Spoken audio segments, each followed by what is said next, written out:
Guys, ഇന്ന് നമ്മൾ ഉണ്ടാക്കാൻ പോകുന്നത് മുട്ടക്കറിയും ചപ്പാത്തിയുമാണ്. അതിന് ആദ്യമായിട്ട് നമ്മൾ ചെയ്യാൻ പോകുന്നത് മുട്ട പുഴുങ്ങണം.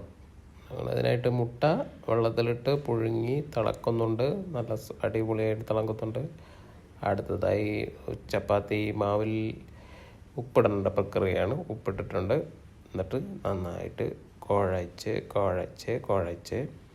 അങ്ങനെ ഒരു മയത്തിലൊക്കെ കുഴക്കണം. അപ്പോൾ കുഴച്ച് കഴിഞ്ഞാൽ ഒരു പരുവാകുമ്പോൾ കുഴക്കുക. അതിനുശേഷം അതിനകത്ത് കുറച്ച് വെള്ളം ചേർക്കുക. വെള്ളം ചേർക്കുമ്പോൾ അധികം ശ്രദ്ധിക്കേണ്ടത്, അധികമായിട്ട് വെള്ളം ഉണ്ടാക്കാൻ പാടില്ല. വെള്ളം അധികം ആയിക്കഴിഞ്ഞാൽ പ്രശ്നമാണ്. പിന്നെ ഇതിനകത്ത് ഒരു ടെക്നിക്കുണ്ട്. സ്മൂത്ത്നെസ് കിട്ടാൻ വേണ്ടി നമ്മൾ കുറച്ച് പശു നെയ്യ് ചേർക്കണം. അതൊരു 2 സ്പൂൺ ചേർത്താൽ മതിയായിരിക്കും. എന്നിട്ട് ഈ മാവ് നന്നായിട്ട് കുഴക്കണം. കുറച്ച് നേരം കുഴച്ചതിന് ശേഷം ഇങ്ങനെ ഒരുപാട് സമയം കുഴച്ച് കഴിഞ്ഞാൽ മയം കിട്ടുള്ളൂ. അപ്പം അങ്ങനെ മയം കിട്ടാൻ വേണ്ടിയിട്ട് കുറച്ചും കൂടെ കുഴച്ചതിന് ശേഷം പിന്നെ നന്നായിട്ട് കുഴക്കണം. അതായത് എത്രത്തോളം കുഴക്കാൻ പറ്റുമോ അത്രത്തോളം മയം ഉണ്ടാകും. ഇപ്പോൾ നമ്മളിപ്പോൾ ഇങ്ങനെ ഇടിക്കുകയൊക്കെ ചെയ്യുന്നുണ്ട്. ഗെയ്സ്, ഇത് കണ്ട നല്ല ഭംഗിയായിട്ട് ഇങ്ങനെ ഉരുട്ടി വെച്ചിരിക്കുകയാണ്. അതിന് ശേഷം നമ്മൾ എന്താ ചെയ്യാൻ പോകുന്നതെന്ന് വെച്ചാൽ, ഇത് ഒരു പാത്രം വെച്ചിട്ട് അടച്ച് വെക്കണം. അതിന് മുന്നേ അതിന് മേലെ ഇച്ചിരി നെയ്യും കൂടെ തടവി കഴിയുമ്പോൾ കുറച്ചുകൂടി മയം കിട്ടും. അതിന് വേണ്ടിയാണ് നെയ്യ് തടവിയിരിക്കുന്നത്. അതിൻ്റെ മേലെ വെച്ച് കുറച്ച് തടവി വെക്കും. അതിന് ശേഷം നമ്മൾ കറി വെക്കാനുള്ള പരിപാടിയിലേക്ക് പോവുകയാണ്.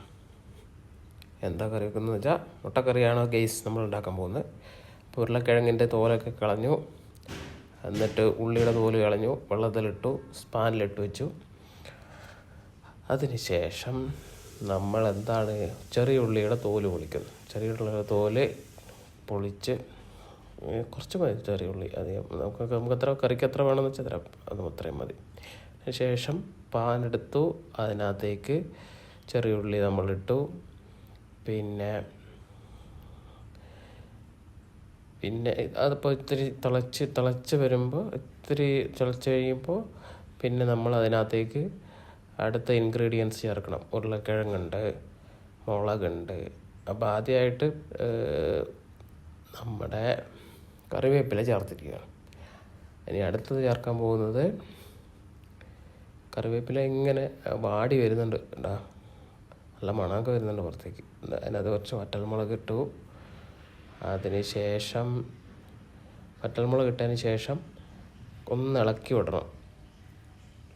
സ്പൂൺ വെച്ച് ഇളക്കുക. സ്പൂണല്ല, തവി വെച്ച് ഇളക്കുക.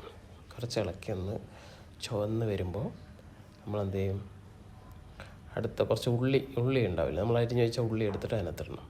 പിന്നെ പച്ചമുളക് ഇങ്ങനെ കീറിയിടാം. പച്ചമുളക് കുറേ ഒരു 5-10 പീസ് ഉണ്ടാവും. അപ്പോൾ അത് കീറിയിട്ടതിന് ശേഷം നമ്മൾ ഇത് പച്ചമുളക് കഴിഞ്ഞിട്ടില്ല, പച്ചമുളക് ഇപ്പോഴും കീറിക്കൊണ്ടിരിക്കുകയാണ്, കണ്ടോ. എന്നിട്ട് ഇങ്ങനെ നീളത്തിൽ അരിഞ്ഞിട്ട് കഴിയുമ്പോൾ ആ എരിവും ഇതൊക്കെ അതിനകത്ത് പിടിക്കും. അപ്പോൾ എന്നിട്ട് അതിനകത്ത് ഇങ്ങനെ ഇളക്കി കൊടുത്ത് കഴിയുമ്പോൾ അതെല്ലാം അതിനകത്ത് സെറ്റാവും. ഓക്കെ, കുറച്ച് നേരം അതിങ്ങനെ വഴറ്റിക്കൊണ്ടിരിക്കും. വഴറ്റി ഒരു പരുവാവും. അപ്പോൾ ഉരുളക്കിഴങ്ങ്, നമ്മൾ അരിഞ്ഞ് വെച്ച ഉരുളക്കിഴങ്ങ് എടുത്ത് അതിനകത്തേക്ക് ഇടുക. ഉരുളക്കിഴങ്ങ് ഇട്ടതിന് ശേഷം ഒന്നുകൂടെ ഇളക്കുക. നന്നായിട്ടൊന്ന് ഇളക്കി കൊടുക്കുക. ഓക്കെ, നന്നായിട്ട് ഇളക്കി എല്ലാം ഒന്ന് മിക്സ് ചെയ്ത് കൊടുക്കുക. മിക്സ് ചെയ്തതിന് ശേഷം നമ്മൾ തേങ്ങ എടുത്ത് വെച്ചിട്ടുണ്ട്.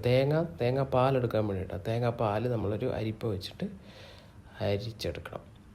അപ്പം നമുക്ക് തേങ്ങാപ്പാൽ കിട്ടും. ആ പാല് സെപ്പറേറ്റ് ഒരു ബൗളിൽ എടുത്ത് വെക്കാം, നന്നായിട്ട് പിഴിഞ്ഞിട്ട്. അപ്പോൾ ഈ സമയം കൊണ്ട് നമ്മുടെ ഉള്ളിയും ഉരുളക്കിഴങ്ങും പച്ചമുളകും വറ്റൽമുളകൊക്കെ ഒരു വഴണ്ട് ഒരു നല്ല പരുവായി വരും. ആ സമയത്ത് കുറച്ച് മഞ്ഞൾപ്പൊടി ഇടുക. പിന്നെ മല്ലിപ്പൊടി ഇടുക. മഞ്ഞൾപ്പൊടി ഇട്ടതിന് ശേഷം ഇച്ചിരി മല്ലിപ്പൊടി ഇടുക. മല്ലിപ്പൊടി ഇട്ടതിന് ശേഷം ഒന്ന് ഇളക്കി നല്ല ഒന്ന് മിക്സ് ചെയ്യുക. നന്നായിട്ട് മിക്സ് ചെയ്തതിന് ശേഷം അടുത്ത് നമ്മൾ മുളക് പൊടി കുറച്ച് ആവശ്യത്തിന് മുളക് പൊടി ഇട്ടതിന് ശേഷം ഒന്ന് ഇളക്കി ഒന്നത് മൂപ്പിച്ചെടുക്കുക. ഇപ്പം ഒരു ചുവന്ന കളറായില്ലേ. അതിന് ശേഷം കുറച്ച് ഗരം മസാലപ്പൊടി ഇടുക. ഗരം മസാലപ്പൊടി ആവശ്യത്തിന് ഇട്ടാൽ മതി. എന്നിട്ട് നമ്മൾ നേരത്തെ എടുത്തു വെച്ച നമ്മുടെ തേങ്ങാപ്പാൽ കുറച്ച്, ഫുള്ളായിട്ടില്ല, കുറച്ച് ഒഴിക്കുക. എന്നിട്ട് നന്നായിട്ട് ഇളക്കിയതിന് ശേഷം കണ്ട ഒരു പരുവത്തിലായില്ലേ. എന്നിട്ട് ബാക്കിയുള്ളതും കൂടെ ഒഴിച്ച് ഒന്നുകൂടെ മിക്സ് ചെയ്ത് എടുക്കുക. ഇപ്പോൾ കാണാം, ഇപ്പോൾ തിളക്കുന്ന കണ്ടോ, നന്നായിട്ട് നല്ലൊരു സ്റ്റൈലും കറിയായിട്ട് മാറിയിട്ടുണ്ട് ഇപ്പോൾ. എന്നിട്ട് കുറച്ച് നേരം തിളപ്പിക്കുക. അതിന് ശേഷം നമ്മൾ പുഴുങ്ങി വെച്ച മുട്ട കീറിയിട്ട് രണ്ടായിട്ട് കീറുന്നില്ല, നടുവിലോട്ട് ജസ്റ്റ് കീറുന്നുള്ളൂ, ഇതായിട്ട് സെപ്പറേറ്റ് ചെയ്യുന്നില്ല. എന്നിട്ട് എടുത്ത് വെക്കും നമ്മൾ. ഇപ്പം 2 ഉണ്ട്, ഇനിയിപ്പോൾ ഒരു 2 കൂടെ ഉണ്ട്. അതുകൂടെ എടുത്ത് വെച്ച് അതിനകത്തേക്ക് ഇടുക. എന്നിട്ട് ഇതിങ്ങനെ ഇളക്കി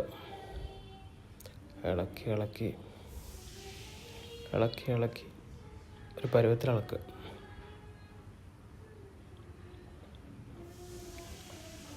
ഇപ്പം കുറച്ച് നേരം അടച്ച് വെച്ചിട്ട് ഇത് വേവിക്കുക. അടച്ച് വെച്ച് വേവിച്ച് കഴിയുമ്പോൾ ആ മുട്ടയിലേക്ക് അതിൻ്റെ ഫ്ലേവറെല്ലാം ഇളകും. അപ്പോൾ അത് നല്ല ടേസ്റ്റാവും. അത് ഇങ്ങനെ ഇളക്കി അതിന് ശേഷം ഇത്തിരി വെളിച്ചെണ്ണ അതിനകത്തേക്ക് ഒഴിക്കും. ഇത് വെളിച്ചെണ്ണ കേട്ടോ, സൺഫ്ലവർ ഓയിലൊന്നുമല്ല, വെളിച്ചെണ്ണ. ഇനിയാണ് നമ്മുടെ കണ്ട സോഫ്റ്റ്നെസ് കണ്ടോ, നമ്മുടെ ചപ്പാത്തി മാവ് നമ്മൾ നേരത്തെ കുഴച്ച് വെച്ച ചപ്പാത്തി മാവ്, അതിൻ്റെ സോഫ്റ്റ്നെസ് കണ്ട. അത് ഈ നെയ്യൊക്കെ ഇട്ടതിൻ്റെ ആ സോഫ്റ്റ്നെസ്സാണ് ഇതിനകത്ത്. അത് ഒന്നുകൂടി പതുക്കെ ഒന്ന് പ്രസ് ചെയ്ത് കഴിയുമ്പോൾ കുറച്ചുകൂടെ സോഫ്റ്റ് ആവും. അതിനുശേഷം നമ്മൾ ബോൾ പിടിക്കണം, ഉണ്ടയാക്കി ബോളാക്കണം ചപ്പാത്തി പരത്താനായിട്ട്. ഇപ്പം 2 ബോളായി. ഇപ്പോൾ വേണ്ട, അതെല്ലാം നമ്മൾ ഉണ്ടയാക്കി വെച്ച്. ഈ ഉണ്ടയാക്കി വെച്ചതിന് ശേഷം നമ്മൾ ചപ്പാത്തി പരത്താൻ പോവാം. ചപ്പാത്തി നല്ല വട്ടത്ത് പരത്തി കഴിഞ്ഞാൽ അത്രയും കാണാനൊരു ഭംഗിയുണ്ടാവും. അതിനാണ് വട്ടത്തിൽ ചന്ദ്രൻ്റെ പൂർണ്ണചന്ദ്രനെ പോലെ വട്ടത്തിൽ പരത്തണം. അങ്ങനെ പരത്തി കണ്ടോ. എന്നിട്ട് നമ്മൾ പാലിലേക്ക് ഇട്ട് കഴിയുമ്പോൾ ചപ്പാത്തി നല്ല വെന്ത് വരുന്നുണ്ട്. അതിന് ശേഷം നമ്മുടെ മുട്ടക്കറി റെഡി ആയിട്ടുണ്ട്. അതുപോലെ ചപ്പാത്തി, ഇപ്പം സ്വാദിഷ്ടമായ ചപ്പാത്തി റെഡിയാണ്. ആവി വറക്കുന്ന ചപ്പാത്തി സൂപ്പർ ആയി വന്നിരിക്കുകയാണ് കണ്ടോ.